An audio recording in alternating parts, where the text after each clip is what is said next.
Doctor strange அப்படிங்கிற மூவில ரொம்ப பியூட்டிஃபுல்லான சீன், இதை பாருங்க கொஞ்சம். I reject it because I do not believe in fairy tales about chakras or energy or the power of belief. There is no such thing as spirit. We are made of matter, nothing more. இந்த சீன்ல doctor strange வந்து இந்த physical டைமென்ஷனை தாண்டி வேற எதுவுமே கிடையாது.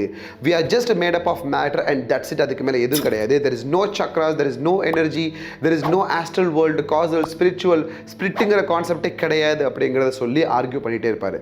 தென் அந்த டைமில் அவங்க சொல்லுவாங்க, you are only believing what you know. உனக்கு என்ன தெரியுமோ நீ அதை மட்டும்தான் நம்பிக்கிட்டு இருக்க, அதனால தான் நீ இப்படி இருக்க.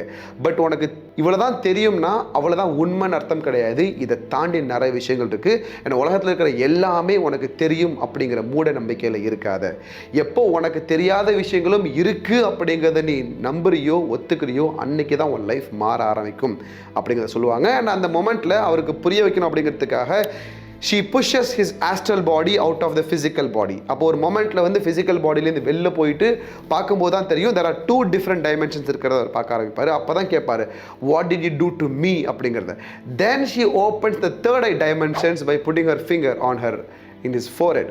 அப்போ தான் அவருக்கு வந்து third eye dimensions which is astral பாடியை தாண்டி the spiritual worldக்குள்ளே போயிட்டு என்டர் ஆகிட்டு வரும்போது தான் he will realize that everything is happening based on time. டைமை பேஸ் பண்ணி தான் இது எல்லாமே ஒர்க் ஆகிட்டுருக்கு அப்படிங்கிறதையும் தென் he becomes the time master.